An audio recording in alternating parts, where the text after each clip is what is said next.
Ketahuilah bahwa ketika kita mengikuti sebuah majelis ilmu, itu sesungguhnya Allah sedang memberikan kepada kita sekian banyak fadilah dan keutamaannya.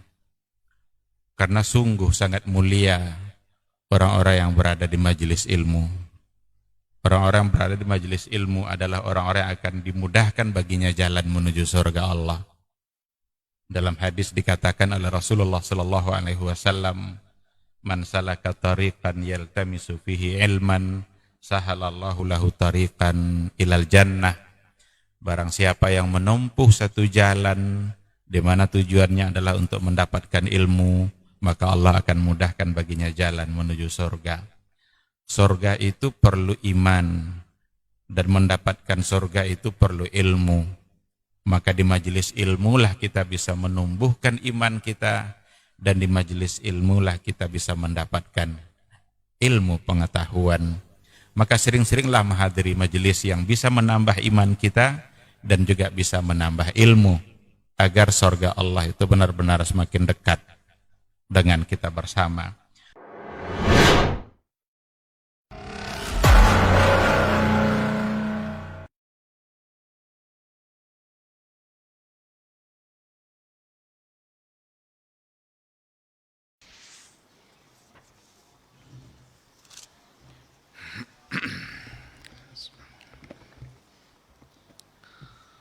Assalamualaikum warahmatullahi wabarakatuh.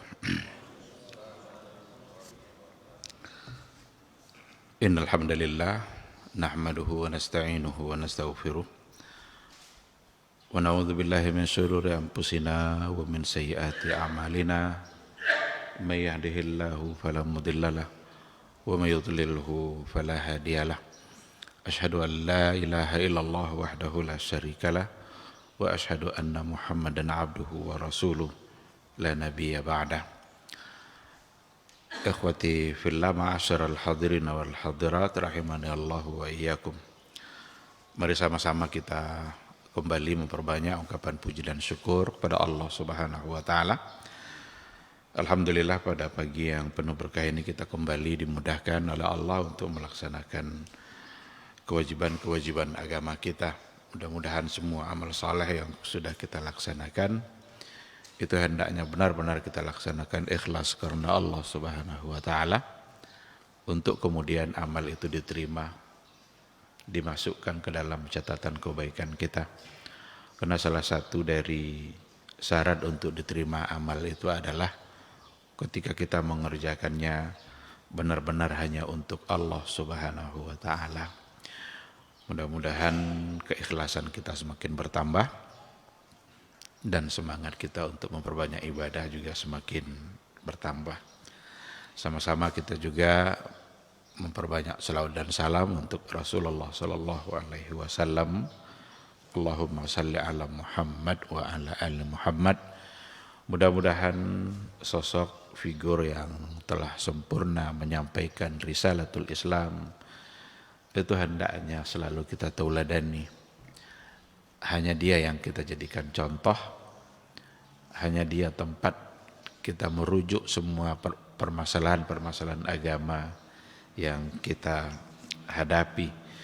Mudah-mudahan kita semakin mencintainya, dan mudah-mudahan cinta kita membuat kita bisa selamat di hari mahsyar kelak.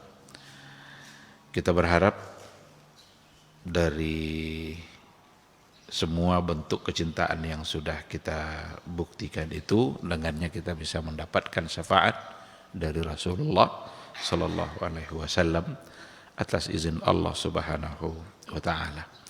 Ikhwati fillah, ma'asyiral hadirin wal hadirat rahimani Allah wa iyyakum. Kembali pada pagi hari ini kita akan melanjutkan kajian tauhid, kajian akidah melalui sebuah buku, salah satu dari syarah kitab Al-Usul Ats-Tsalatsa. Untuk pagi ini kita akan masuk pada poin iman yang berikutnya. Yang terakhir yang sudah kita bahas adalah kewajiban kita untuk beriman kepada kitab-kitab yang telah diturunkan oleh Allah Subhanahu wa taala kepada para rasulnya. Dulu kita sudah katakan bahwa tidak ada rasul kecuali membawa risalah. Karena dia membawa risalah itulah disebut dengan rasul. Dan ada yang nama-nama kitabnya itu yang disebutkan dalam Al-Quran, tapi ada yang tidak disebutkan. Kita wajib mempercayainya, kita wajib beriman bahwa semua itu telah diturunkan oleh Allah Subhanahu wa taala sebagai pedoman bagi kaum yang diturunkan itu. Berbeda dengan Al-Quranul Karim yang diturunkan oleh Allah Subhanahu wa taala kepada nabi yang terakhir, dan itu untuk semua umat manusia tanpa terkecuali. Seandainya umat-umat nabi sebelumnya masih ada yang hidup ketika Nabi Muhammad itu diutus, maka mereka wajib untuk mengikuti Al-Quran Al-Karim. Maka Al-Quranul Karim nasakha al-kutuba as-samawiyatil qadimah, menasah, menghapus kitab-kitab samawi yang sabiqah, yang telah terdahulu. Ini terakhir yang sudah kita bahas. Untuk pagi hari ini kita akan masuk pada al-iman bir-rusuli wal anbiya. Poin iman yang berikutnya adalah kita wajib percaya kepada ar-rusul wal anbiya, para rasul dan para nabi. Di sini ada dua istilah, rusul, anbiya, rasul dan nabi. Apakah istilah rasul dan nabi itu sama ataukah dia berbeda? Ada di antara ulama yang menganggap sama. La farqa baina ar-rusuli wal anbiya. Sebagian menganggap sama, rasul dan nabi itu sama. Rasul adalah nabi, nabi adalah rasul. Tapi banyak di antara ulama-ulama akidah yang lain yang membedakan, dan mereka memberikan pendefinisian ta'rif yang walaupun dari segi redaksinya berbeda, tapi yang penting bagi kita pagi ini bukan untuk membedakannya, tapi ada fokus pada imannya. Karena sebagian ada yang mengatakan begini, rasul itu lebih khusus daripada nabi. Setiap rasul adalah nabi, dan tidak setiap nabi adalah rasul. Ada juga yang memberikan definisi yang membedakan antara rasul dengan nabi. Kalau nabi itu meskipun dia diberikan risalah, tetapi risalahnya bukan sebagai risalah yang baru, hanya melanjutkan risalah yang telah disampaikan oleh nabi yang ada di situ, oleh rasul yang ada di situ pada sebelumnya. Jadi dia tinggal melanjutkan. Tetapi kalau rasul itu membawa risalah jadidah, membawa risalah yang baru yang perlu dia sampaikan kepada umat. Ada juga yang mengatakan bahwa yang namanya rasul itu membawa sebuah risalah baru kepada mukhalifin. Ada orang-orang yang menentangnya. Maka kita dengar ketika ada rasul yang diutus kepada satu kaum, ada kaum yang menentangnya. Nabi Musa, ada kelompok Fir'aun yang menentangnya. Nabi Ibrahim, ada pula Raja Namrud yang menentangnya. Nabi Muhammad sallallahu alaihi wasallam, ada pula kafir Quraisy yang selalu menentangnya. Karena yang dibawanya adalah risalah jadidah, risalah baru. Kalau risalah baru itu tentu berbeda dengan yang diyakini oleh masyarakat yang ada ketika itu. Dan untuk menerima sesuatu yang berbeda dengan keyakinan lama itu memang sulit. Dan terbukti juga hari ini, kalau seandainya ada sebuah penyampaian kajian dengan dalil-dalil yang jelas, yang ternyata berbeda dengan keyakinan-keyakinan yang lamanya, itu juga kadang-kadang terasa sulit untuk langsung diterima. Dan itu sudah terbukti juga dalam catatan sejarah. Ketika Nabi Muhammad sallallahu alaihi wasallam membawa risalah baru bahwa la ilaha illallah wa ilahukum ilahu wahid. Ilah kalian, Rabb kalian yang pantas disembah itu hanya satu. Ini yang terkaget-kaget orang-orang jahiliyah dulu itu, orang-orang kafir Quraisy. Masa dijadikannya Tuhan itu satu katanya. Karena dalam keyakinan mereka Tuhan itu banyak. Meskipun mereka percaya pada Tuhan yang satu itu. Jadi orang-orang kafir Quraisy pada masa Nabi Muhammad dulu dia bilang Tuhan itu ada 6. 1 yang di langit, 5 di bumi.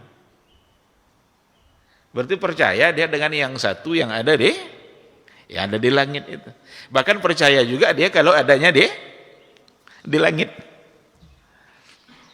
Nah, maka risalah jadidah dan di situ ada yang menentangnya. Sementara kalau untuk Nabi, sebagian mengatakan membedakannya dengan cara seperti itu. Dia membawa risalah juga, diberikan juga wahyu oleh Allah.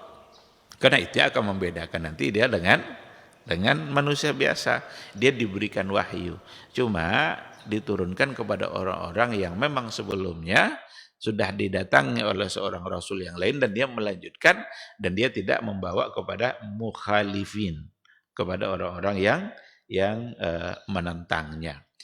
Kita dengar tidak dalam catatan sejarah siapa yang menentang Nabi Khidir? Karena Nabi Khidir dianggap seorang nabi, tapi bukan rasul. Dan ada banyak nabi.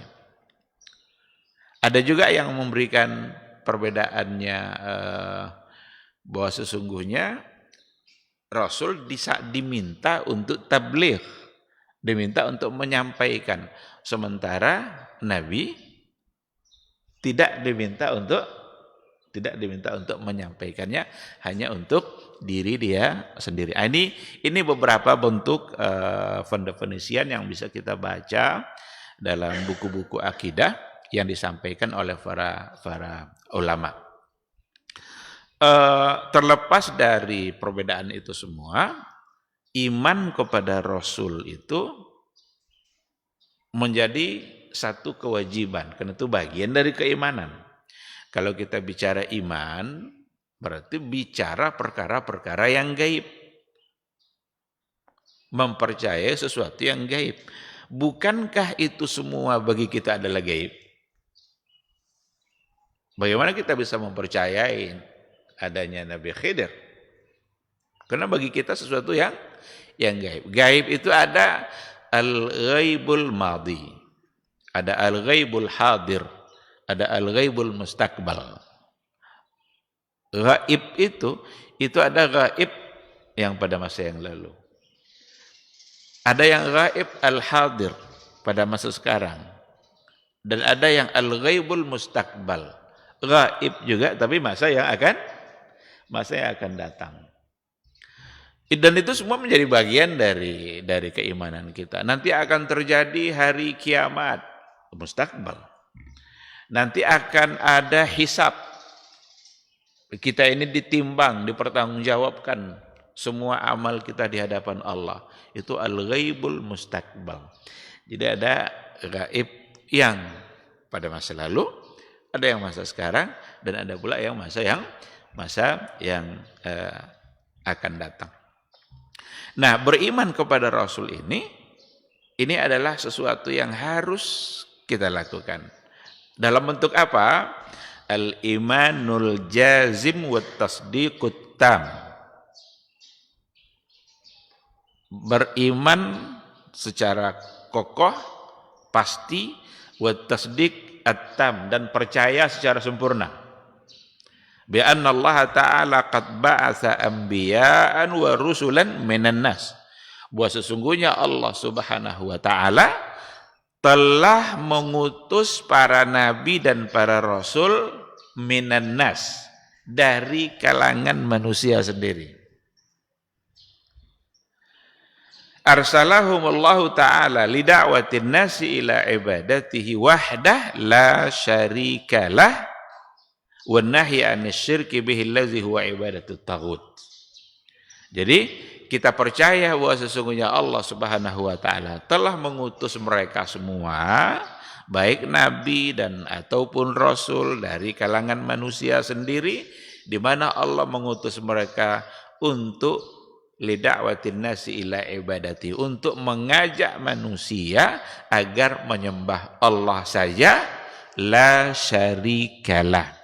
Tidak ada syarikat, tidak ada tandingannya, tidak ada duanya. Karena Allah itu ahad, tidak ada duanya dalam segala hal. Allah itu ahad dalam segala hal. Dan juga mereka itu diutus untuk melarang manusia-manusia anisyirki billah, melarangnya dari perbuatan yang dalam bentuk syirik, allazi huwa ibadatut taghut, di mana syirik itu salah satu bentuknya adalah menyembah taghut, menyembah perkara-perkara sesuatu yang bisa menjauhkan mereka dari Allah Subhanahu wa taala. Ini yang harus kita meyakininya. Siapakah mereka Rasul dan Nabi itu? Berapakah jumlahnya? Kita tidak tahu berapa persis jumlah. Berapa jumlah Nabi? Berapa jumlah Rasul? Di dalam Al-Quran yang diceritakan, itu kata para ulama sekitar 25 orang. Tetapi dalam hadis yang lain dikatakan bahwa Rasul pernah mengatakan bahwa Rasul itu 300 lebih, 313. Sedangkan Nabi itu lebih banyak lagi dari itu. Siapa yang 313 itu? Wallahu a'lam. Karena kita tidak bisa untuk mendapatkan pengetahuannya, karena ini perkara gaib. Dan perkara gaib itu kita hanya bisa dapatkan dari Rasulullah SAW atau yang langsung disebutkan oleh Allah di dalam Al-Qur'annya. Maka para ulama mengatakan yang tersebutkan di dalam Al-Qur'an untuk Rasul itu ada lebih kurang 25. Dimulai dari Adam sampai yang terakhir Nabi Muhammad sallallahu alaihi wasallam. Nabi Adam itu diutus kepada keluarganya sendiri, karena yang ada di dunia ketika itu hanyalah keluarga Adam. Itu diutus oleh Allah secara khusus untuk menyampaikan perkara-perkara tauhid, dan yang disampaikannya juga adalah la ilaha illallah. Dari sisi ini Rasul pertama disebut Adam. Tetapi Rasul pertama, kalau kaitannya dengan memberantas kesyirikan, kalau hubungannya nanti yang diutus untuk memberantas kesyirikan, itu adalah Nuh alaihissalam. Itu Rasul yang pertama dalam artian seperti itu. Kenapa demikian?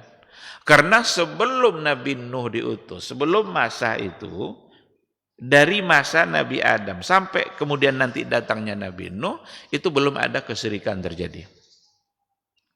Yang ada adalah sesuatu yang mereka memahami makna la ilaha illallah, berarti beriman dan percaya kepada Allah yang la ilaha illallah. Tidak ada ilah, tidak ada yang berhak disembah kecuali hanya Allah. Mereka meyakini itu dan akidah mereka selamat dari kesyirikan. Kesyirikan itu muncul ketika orang-orang soleh menjelang Nabi Nuh itu diutus. Ada yang Uwad, Yagus, Suwa, Ya'uq, Nasr, yang 5 orang-orang soleh itu, ketika mereka meninggal, maka ada yang membuatkan patungnya. Dibuatkan dalam bentuk patung, tujuannya awalnya baik, agar semangat ibadah kita tidak pudar. Ketika kita melihat patung itu, maka datanglah semangat ibadah kita. Dan yang membisikkan agar dibuat patung itu syaitan, iblis. Supaya mereka buatkan patungnya, tujuannya untuk menambah semangat dalam beribadah. Generasi awal masih bisa selamat karena tahu dia tujuannya. Datang generasi berikutnya ternyata mereka sudah punya tujuan yang salah, tidak lagi patung itu sekedar untuk penambah semangat ibadahnya, tetapi justru patung itu yang mereka sembah. 5 patung itulah yang disebutkan di dalam surat Nuh itu awal dari kesyirikan. Pada masa itulah ketika kesyirikan itu sudah muncul, diutuslah Nabi Nuh untuk menjadi rasul, untuk meluruskan akidah mereka supaya mereka tidak lagi menyembah patung. Maka dari sisi ini rasul pertama adalah Nuh. Tetapi kalau diutus secara khusus sebagai rasul untuk keluarganya, membawa risalah yang jadidah, itu adalah Adam alaihi salam. Dan untuk diketahui bahwa konsep tauhid semua nabi dan rasul itu sama. Konsep tauhid semua nabi dan rasul itu sama, tidak ada yang berbeda. Semua mereka membawa satu konsep la ilaha illallah, semua sama. Karena semua mereka adalah ciptaan Allah, yang mengutus mereka juga adalah Allah, dan yang memberikan mereka wahyu juga adalah Allah. Maka untuk perkara tauhid, perkara iman, itu semua sama. Diajak mereka untuk meyakini la ilaha illallah, tidak ada al-ma'buda bihaq.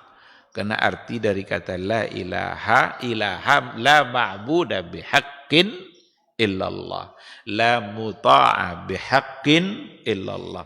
Tidak ada yang pantas untuk disembah secara benar, tidak ada yang pantas untuk ditaati secara benar illallah, kecuali hanya Allah Subhanahu wa taala. Jadi fungsi utama Rasul diutus dan juga para nabi itu untuk membenarkan tauhid, meluruskan tauhid, dan untuk mencegah dari perbuatan syirik. Salah satu dari ayat Al-Quran yang berbicara tentang itu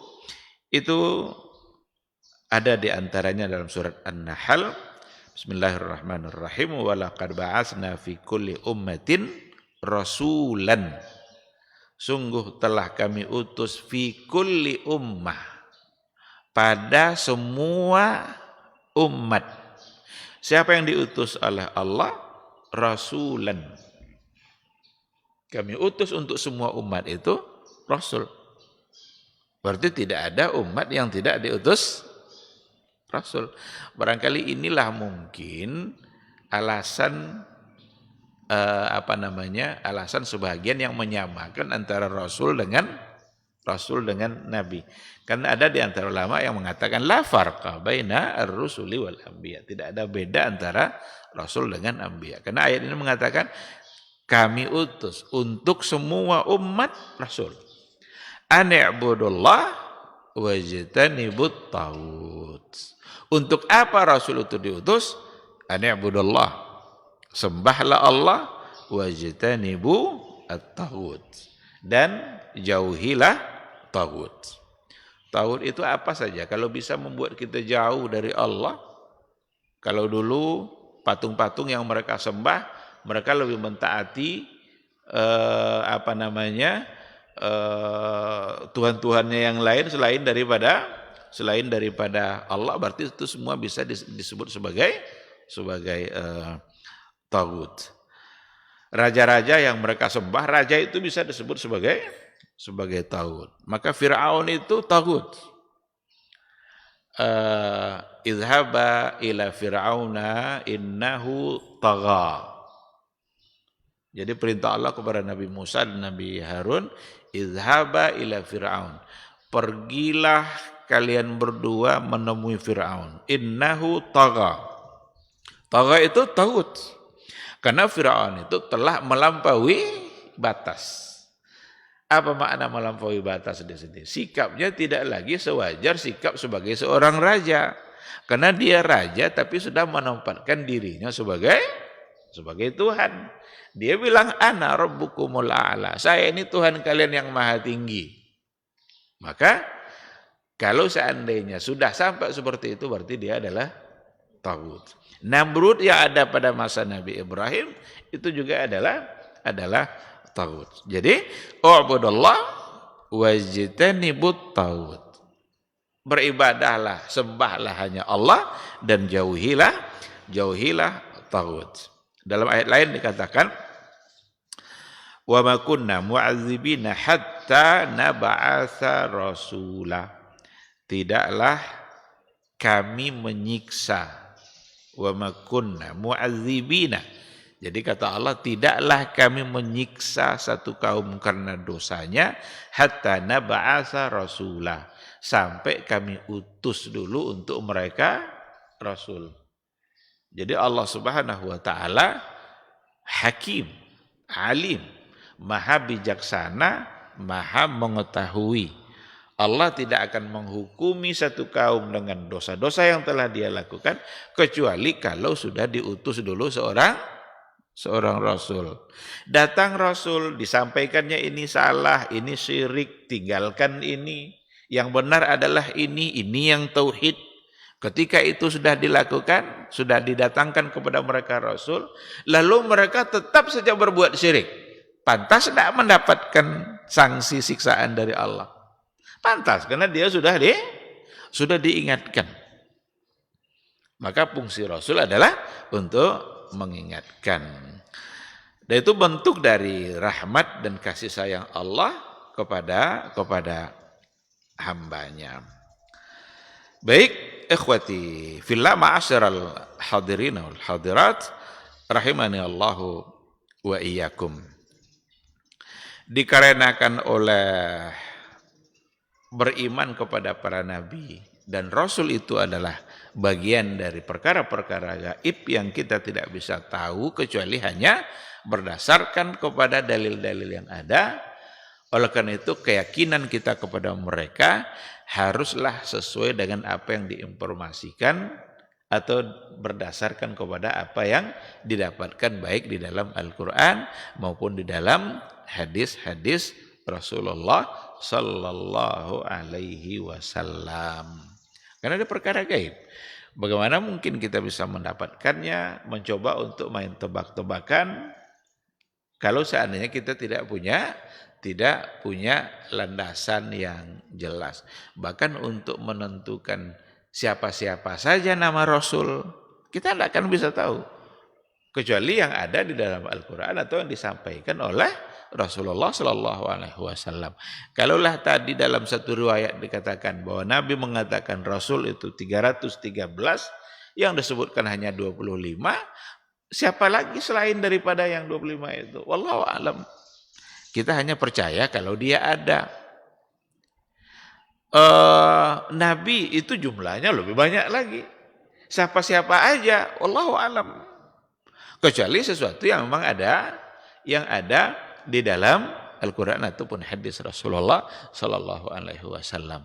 Mungkin nanti dalam analisa-analisa ada perbedaan-perbedaan di kalangan para ulama. Contoh umpamanya, apakah Luqmanul Hakim itu Nabi atau tidak?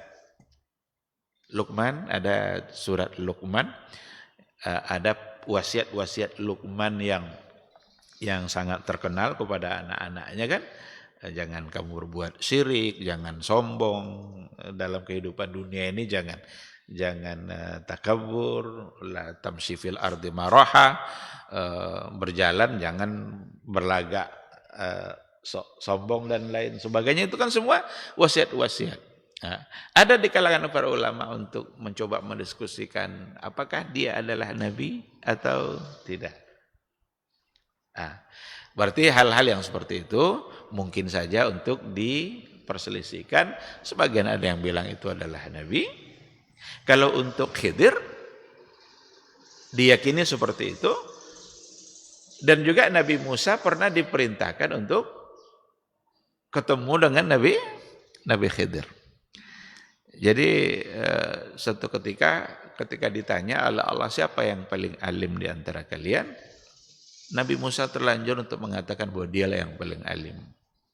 Dan itu sedikit agak tergambar di situ ada semacam kesombongan. bahwa dialah yang paling alim. Allah ingin menunjukkan dan ingin memberikan pelajaran. Coba kamu temui hamba saya, ada dekat sana, di wilayah yang perjalanan menuju sana itu jauh. Coba belajar dari dia. Dan ternyata itulah Nabi Khidir. Dengan perjalanannya bersama Yusha ibn Nun, Nabi Khidir membawa bekalnya, udah capek berjalan, udah lama dalam perjalanannya, tiba-tiba mereka lapar. Istirahat sebentar. Diminta oleh Nabi Musa kepada kawannya tadi itu, atina ghada'ana. Buat sini makan siang kita udah lapar nih. Ketika ditengok, ternyata udah nggak ada lagi ikan yang dijadikan bekal itu. Ternyata tadi di satu tempat, kata Yusha bin Nun, ikan kita melompat. Kata Nabi Musa, itulah tempat yang kita cari itu. Balik mundur ke belakang lagi. Dan disitulah dia ketemu dengan Nabi Khidir yang diceritakan dalam surat Al-Kahfi. Bagaimana dialog yang terjadi antara Musa dengan Nabi Khidir.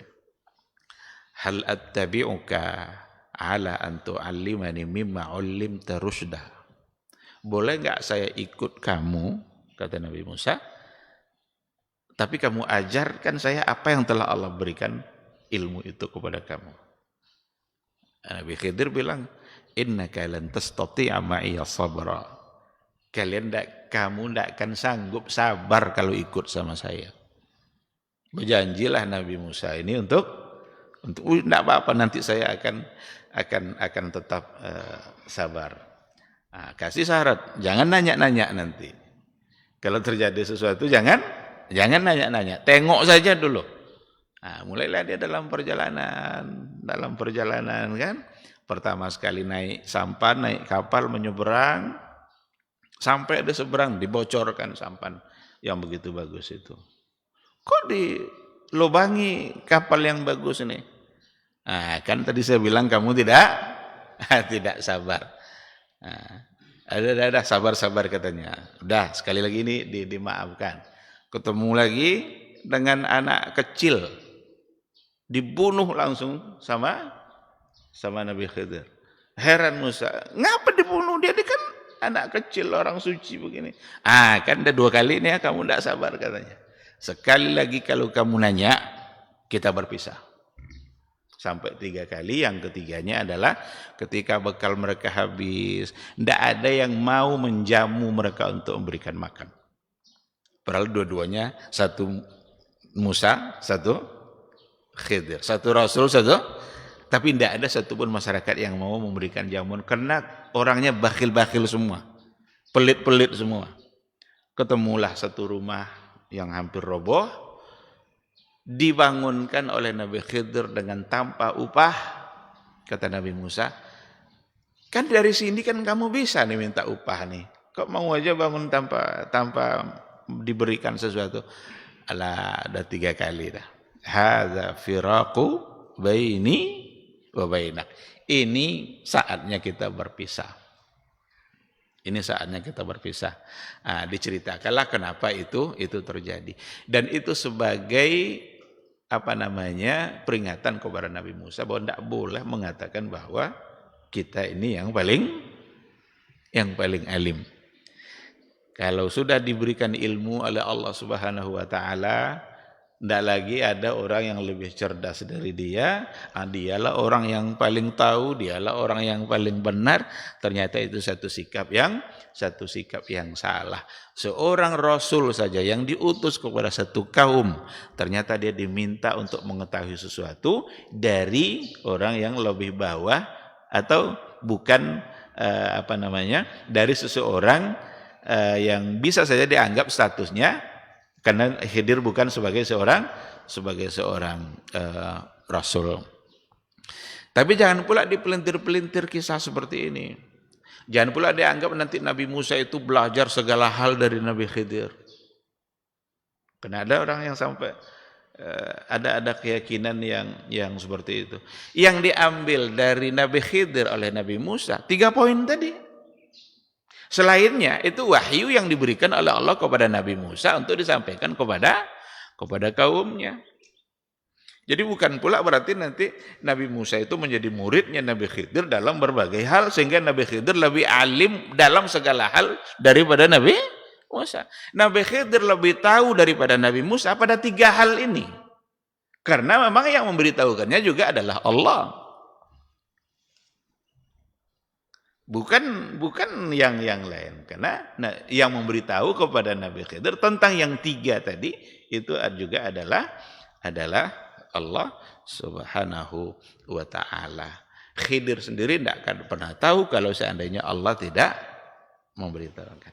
Maka ketika dikatakan mimma ulimta rusda, boleh tidak saya ikut kamu, tapi kamu ajarkan saya nanti sesuatu yang kamu telah diajarkan oleh Allah, telah diberikan pengetahuan itu oleh Allah Subhanahu wa taala. Oleh karena itu kembali kita kepada yang tadi, ini perkara gaib, sesuatu yang sifatnya gaib yang hanya kita bisa mengetahui dari apa yang telah disampaikan oleh Allah atau oleh Rasulullah sallallahu alaihi wasallam.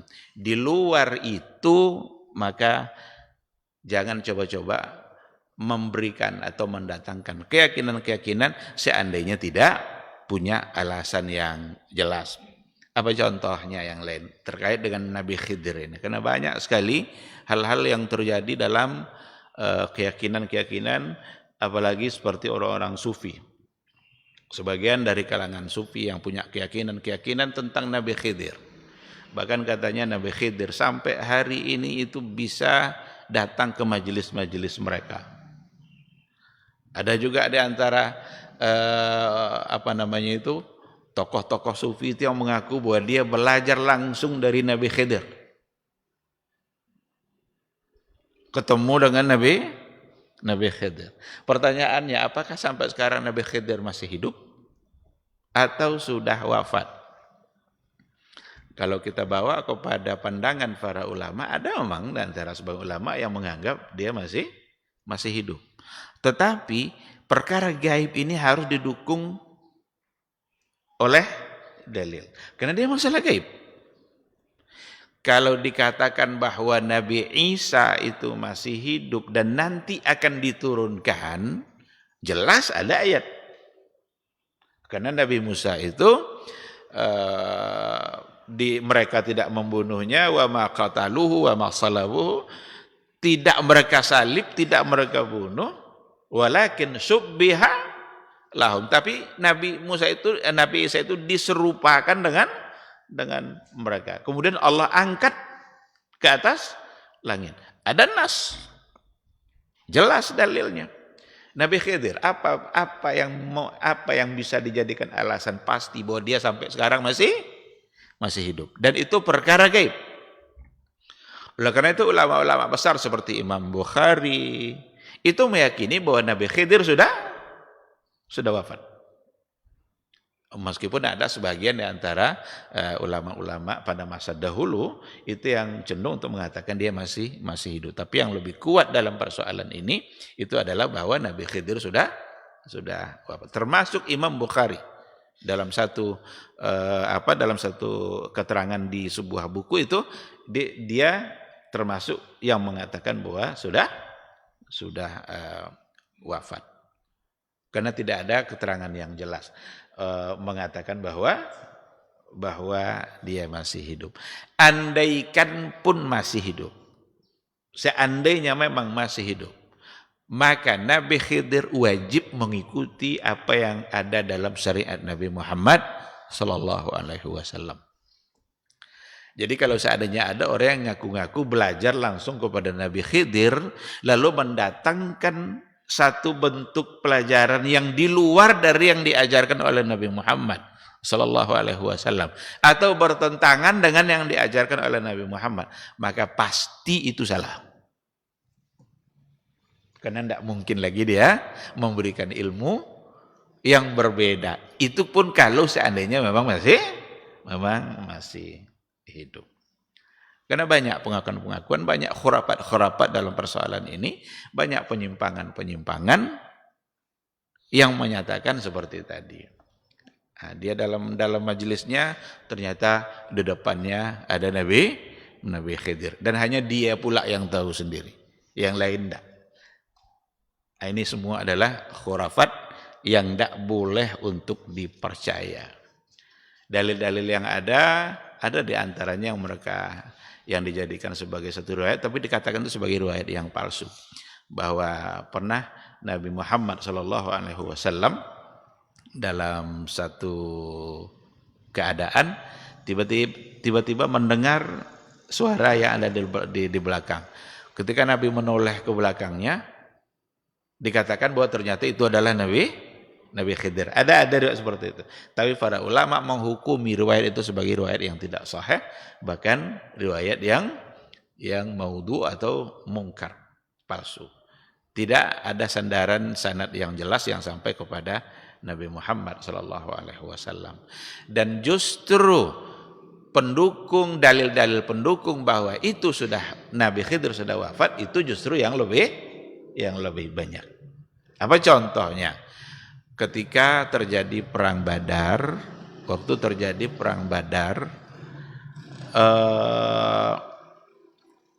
ada doa Rasulullah SAW sebelum berperang itu. Nabi bilang begini, ya Allah, berikan kemenangan kepada kami hari ini. Seandainya umat Islam hari ini kalah dalam perang Badar, itu perang yang paling menentukan. Seandainya mereka kalah semua, lan tu'bada fil ardi abadan. Berarti kamu tidak lagi disembah di muka bumi ini. Hadis ini oleh sebagian ulama justru bisa diistinbatkan di situ bahwa Nabi Khidir sudah wafat. Karena Nabi mengatakan begini, seandainya kami kalah, hancur kami hari ini, lan tu'bad fil ardi abada. Kamu tidak lagi akan disembah. Seandainya Nabi Khidir masih hidup, kalaupun yang kelompok ini sekarang kalah, mati semua, tetap Allah akan disembah. Karena Nabi Khidir masih hidup. Tapi ketika Nabi mengatakan tidak lagi kamu disembah, berarti Nabi Khidir sudah tidak. Begitu cara istimbatnya oleh para ulama. Jadi sekali lagi, perkara-perkara gaib semua harus kita serahkan kepada Allah dan Rasulnya.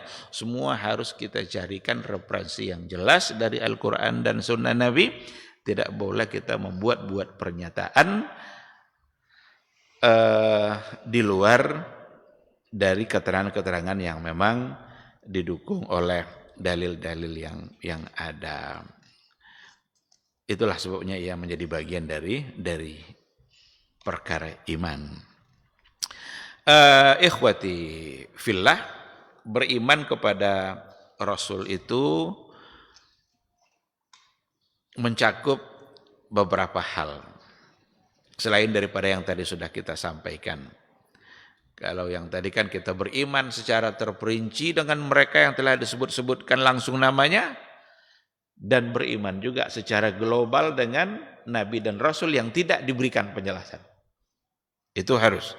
Mana yang disebut secara terperinci kita percaya juga, dan mana yang disebutkan secara global tidak disebutkan namanya dan kepada siapa, maka kita juga wajib mempercayainya. Kemudian i'tiqadu sidqihim wa tasdiqihim annahum balahu jami'a ma arsalu bihi ila umamihim. Meyakini kebenaran mereka, bahwa mereka itu benar, jujur, dan meyakini bahwa sesungguhnya mereka telah menyampaikan semua risalah yang telah disampaikan kepada Nabi itu, Nabi dan Rasul. Jadi apa yang telah disampaikan kepada mereka dalam bentuk wahyu, risalah yang disampaikan kepada mereka, mereka telah sempurna menyampaikannya tanpa ada yang tersisa. Nabi Musa diutus kepada kaumnya, diberikan risalah, diberikan wahyu, baik dalam persoalan tauhid maupun dalam persoalan ibadahnya, maka kita wajib percaya bahwa Nabi Musa telah menyampaikan semua risalah itu. Nabi Ibrahim diutus kepada kaumnya dengan membawa risalah tauhid, maka kita wajib percaya bahwa Nabi Ibrahim telah sempurna menyampaikan risalah itu. Nabi Muhammad sallallahu alaihi wasallam yang diutus kepada semua umat membawa sebuah risalah Al-Qur'anul Karim, membawa sebuah sistem dalam kehidupan, baik dalam persoalan akidah, ibadah, muamalah, maka kita wajib percaya bahwa Nabi Muhammad sallallahu alaihi wasallam telah menyampaikan semua risalah yang diamanahkan kepada dia. Berarti tidak ada satupun amanah itu yang mereka tidak sampaikan. Maka para nabi, para rasul adalah orang-orang yang jujur, orang-orang yang benar, dan orang-orang yang amanah.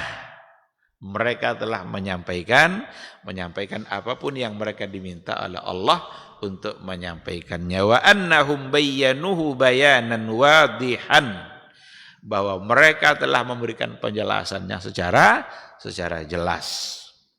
Nah, dari sinilah nanti bahwa sesungguhnya umat manusia yang hidup di akhir zaman sekarang ini tidak boleh lagi menambah-nambah hukum yang baru, syariat yang baru, karena kalau seandainya didatangkan lagi syariat yang baru atau hukum yang baru, seolah-olah kita menganggap bahwa ada di antara syariat itu yang belum disampaikan oleh Nabi Muhammad sallallahu alaihi wasallam. Berarti seolah-olah kita menuduh ada di antara hukum yang belum disampaikan oleh Rasulullah sallallahu alaihi wasallam. Dan itu tentu saja satu keyakinan yang salah dan menyimpang. Karena semua risalah yang diamanahkan semuanya telah disampaikan.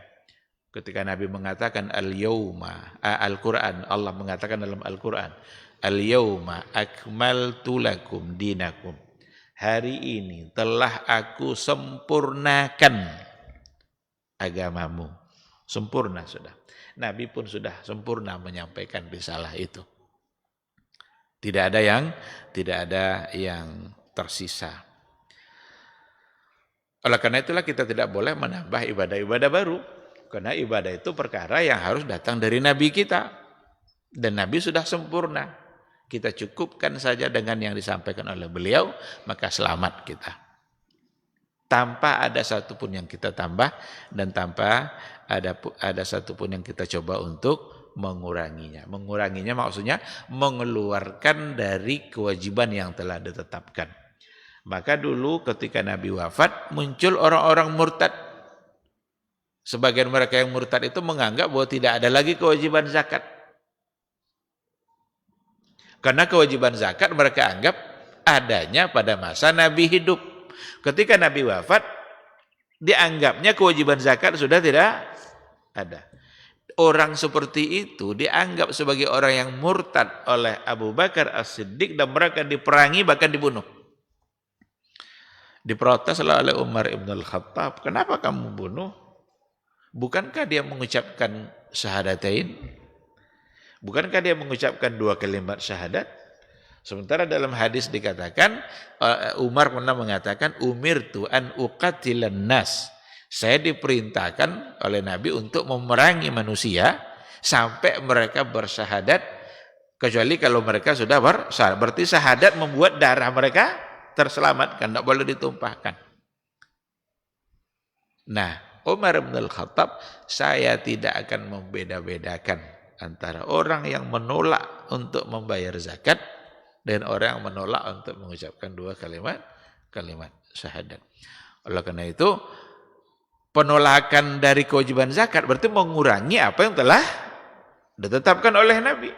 Nabi menetapkan sebagai satu kewajiban, orang-orang murtad menganggap bukan. Berarti dia telah mengurangi apa yang disampaikan oleh Nabi. Maka diperangi juga oleh Abu Bakar. Ketika Nabi mengatakan, tidak ada lagi Nabi sesudah saya. Tidak ada lagi Nabi sesudah saya. Rasul sendiri yang bilang. Ketika ada orang yang mengaku-ngaku dia sebagai Nabi, Berarti itu pasti salah. Pasti menyimpang, pasti sesat. Karena Nabi sendiri yang mengatakan, la nabiyya ba'di. Tidak ada lagi Nabi sesudah saya. Oleh karena itu, siapapun yang mengaku-ngaku dia adalah Nabi, berarti itu satu kesalahan. Atau dia tidak mengaku sebagai Nabi, tapi dia membawa satu bentuk ajaran baru, ini harus diamalkan, harus seperti ini, seolah-olah itu datang dari Nabi. Padahal tidak. Berarti itu juga satu kesalahan. Karena Nabi tidak pernah mengajarkannya. Nah, oleh karena itu kita wajib mempercayai bahwa semua mereka telah menyampaikan risalah. Wa anna Allah Ta'ala ayyadahum bil ayatil bayyinati wal mu'jizat. Mereka para rasul itu diperkuat dakwahnya itu oleh Allah Subhanahu wa Ta'ala dengan al-ayat wal mu'jizat, dengan tanda-tanda dan mukjizat sebagai bukti bahwa mereka memang adalah diutus oleh Allah Subhanahu wa Ta'ala.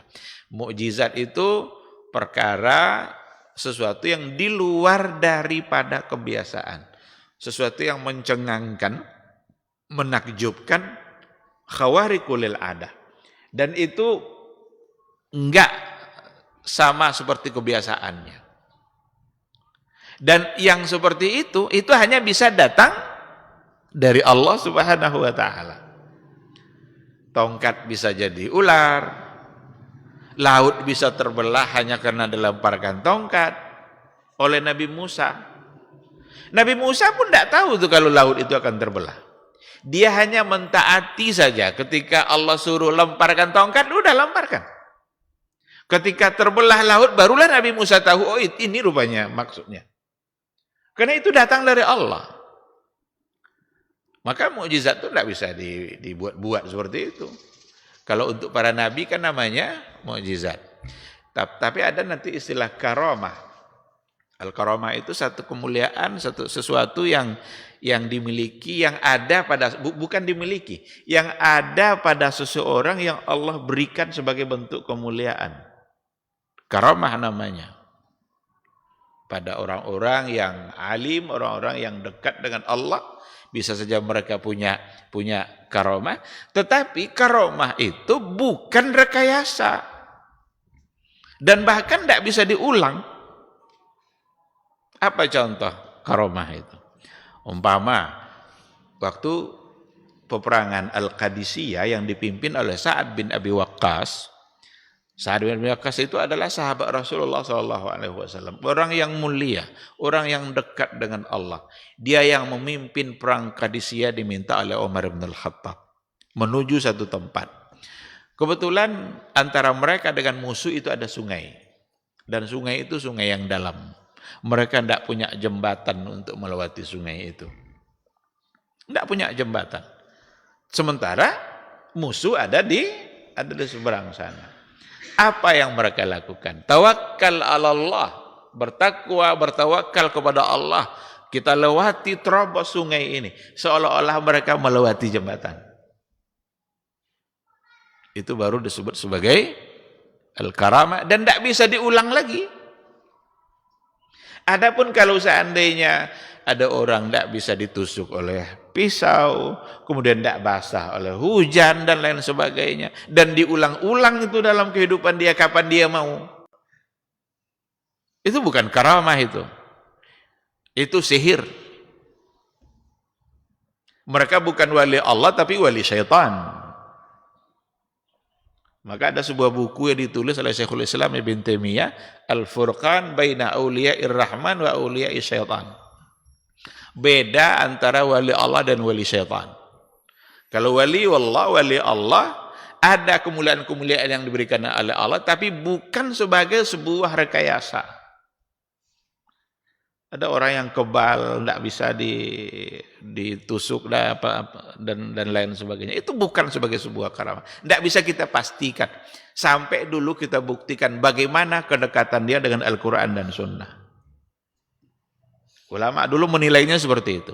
Kalau ada hal-hal yang aneh yang terjadi dalam kehidupan seseorang yang dianggap mulia, orang-orang yang dianggap dia, orang-orang yang berilmu, ada hal-hal yang memang di luar daripada kebiasaan. Tidak bisa langsung diterima, kecuali kita lihat dulu bagaimana hubungan dia dengan Al-Quran dan Sunnah. Nah, untuk para anbiya dan rasul itu diperkuat dengan mukjizat. Maka ada mukjizat yang diberikan untuk memperkokoh keyakinan masyarakat, oh ini memang rasul, oh ini memang pantas untuk kita ikuti karena dia melakukan sesuatu yang di luar daripada kebiasaan, yang hanya itu bisa diberikan oleh Allah Subhanahu wa taala. Nabi Ibrahim tidak terbakar oleh api. Dikumpulkanlah masyarakat untuk menontonnya, dikumpulkan kayu bakar, buat api unggun yang besar. Api menyala-nyala, ketika api menyala-nyala, dimasukkan Nabi Ibrahim ke dalam api itu. Harapan Raja Namrud ketika itu, Ibrahim mati. Tapi Allah menentukan kehendaknya. Ya nar, kuni bardan wasalaman. Dinginlah kamu wahai api. Itu menunjukkan bahwa api itu tunduk kepada kehendak Allah Subhanahu wa taala, karena api juga makhluk Allah. Kuni bardan wasalaman ala Ibrahim. Berikan keselamatan kepada Nabi Ibrahim. Tak sehelai rambut Nabi Ibrahim pun yang terbakar oleh api. Dah berhari-hari di dalam api itu, tiba-tiba Nabi Ibrahim keluar berjalan santai. Kaget mereka semua, kok masih hidup nih Ibrahim nih katanya. Mukjizat. Mukjizat. Kalau ada orang hari ini yang ngaku-ngaku tidak bisa dibakar juga oleh api dan bisa berulang-ulang, itu rekayasa. Maka kata Syekhul Islam Ibn Taimiyah, kalau ketemu dengan orang seperti itu yang tidak bisa dibakar oleh api, siram dengan air katanya. Maka dia akan menjerit. Karena dengan sihir yang dia miliki, mungkin dia bisa merubah keadaan sesuatu. Kan sihir itu kan memang ada kan. Jadi kalau dia tidak bisa dibakar oleh api, maka siram dengan air. Maka dia akan kesakitan. Dan itu semua yang seperti itu bukan sebagai karamah, tapi justru sesuatu yang min auliyai asyaitan. Nah, jadi mereka diperkuat dengan mukjizat. I'tiqadu annahum khairul umami ilman wa amalah. Kita wajib juga meyakininya bahwa para nabi dan rasul itu adalah umat yang terbaik ilman wa amalah. Yang terbaik ilmunya dan terbaik pula amalnya. Maka Nabi Musa dialah yang terbaik ilmu dan amalnya. Nabi Ibrahim dialah yang terbaik ilmu dan amalnya. Dan Nabi Muhammad SAW dia pula yang pada untuk umat secara keseluruhan dia yang terbaik ilmu dan amalnya. Karena dia utus langsung oleh Allah. Wa abarruha quluban, yang paling baik hatinya, wa azkaha nufusan, paling suci jiwanya, wa akramuha akhlaqan, paling mulia akhlaknya, wa ansabuha wa asrafuha ansaban, dan paling mulia pula nasabnya.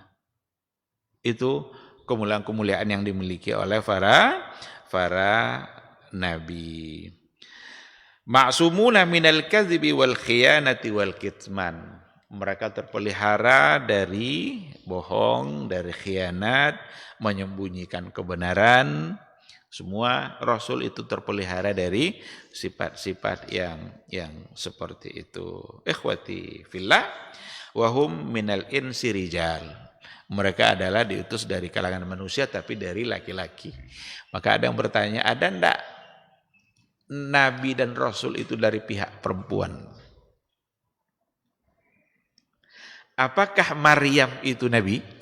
Nah, ini diskusi-diskusi yang bisa kita baca dalam buku-buku para ulama. Apakah Maryam itu ibunya Nabi Isa?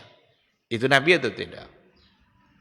Dikarenakan keterangan yang disampaikan oleh para ulama bahwa yang nabi dan rasul itu adalah rijal dari kaum laki-laki, maka berarti Maryam bukan nabi. Ini mungkin penjelasan tentang tentang beriman kepada nabi dan rasul. Tentu akan ada keterangan-keterangan yang lain yang berhubungan dengan iman kepada rasul, seperti antara nabi dan rasul itu, di antara sesama mereka itu diberikan kelebihan-kelebihan oleh Allah yang ada pada nabi ini sebagai bentuk kelebihan yang tidak ada pada nabi yang lain. Bahkan ada di antara nabi yang mereka masuk dalam kategori ulul azmi.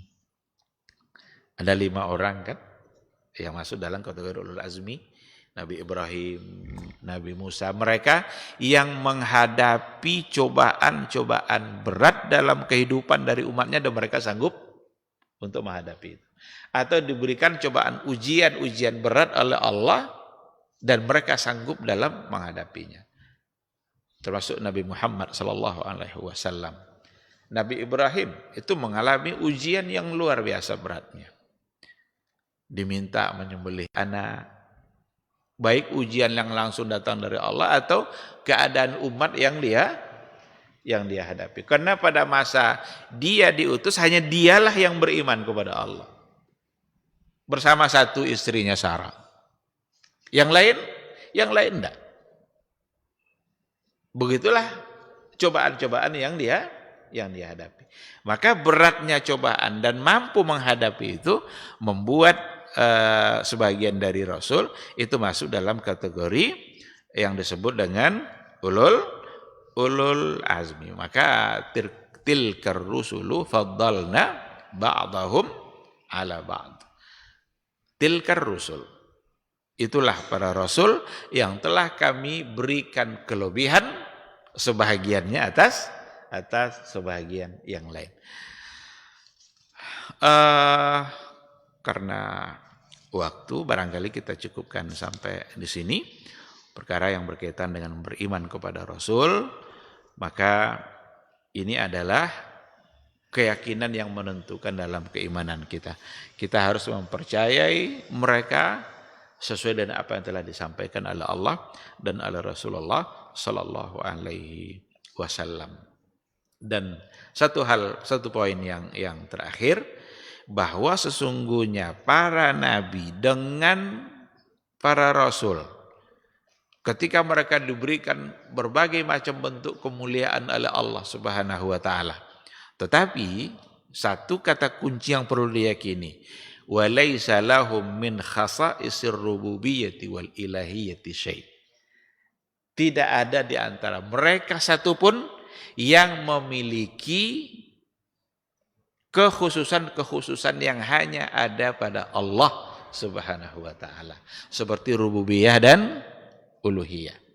Enggak ada di antara mereka yang memiliki sifat-sifat ketuhanan yang hanya ada pada Allah, baik dalam bentuk rububiyah maupun uluhiyah. Mereka orang yang paling mulia, iya, tapi tetap sebagai manusia. Maka tidak boleh penghormatan kita kepada Nabi, kepada Rasul, kepada Nabi Muhammad menempatkan Nabi Muhammad sallallahu alaihi wasallam lebih daripada seorang Rasul.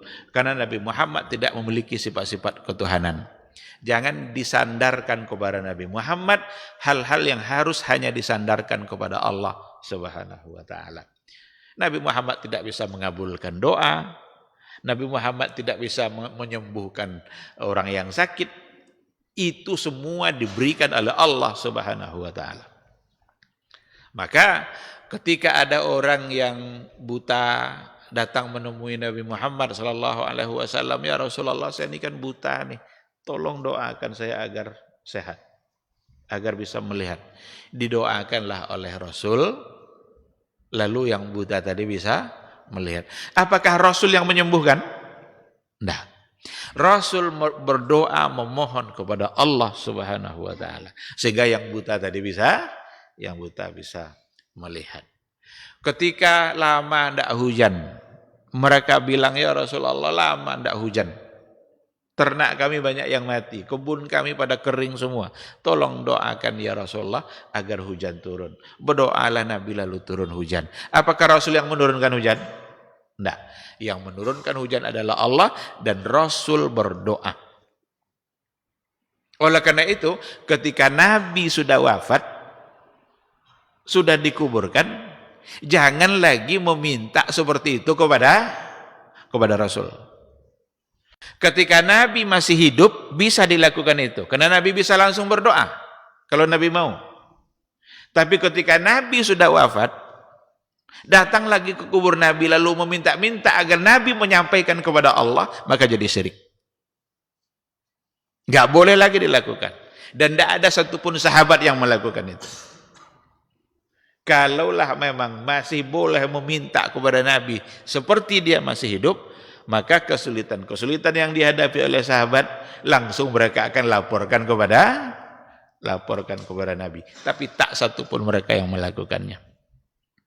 Nah, disinilah ada subuhat seperti tawassul kepada Nabi. Kami tidak minta sama Nabi katanya. Kami minta sama Allah. Langsung saja minta sama Allah. Kalau sudah dibawa Nabi lagi seperti itu, seolah-olah Nabi masih hidup, nanti diminta Nabi yang menyampaikannya kepada Allah. Itu sesuatu yang tidak benar dan menjadi satu bentuk kesyirikan dan itu salah, menyimpang. Jaga akidah kita, jaga tauhid kita secara baik. Semua kita diberikan kesempatan yang sama untuk langsung memohon kepada Allah Subhanahu wa taala. Kalau kepada Nabi saja tidak boleh dilakukan seperti itu, apalagi kepada orang selain Rasulullah sallallahu alaihi wasallam.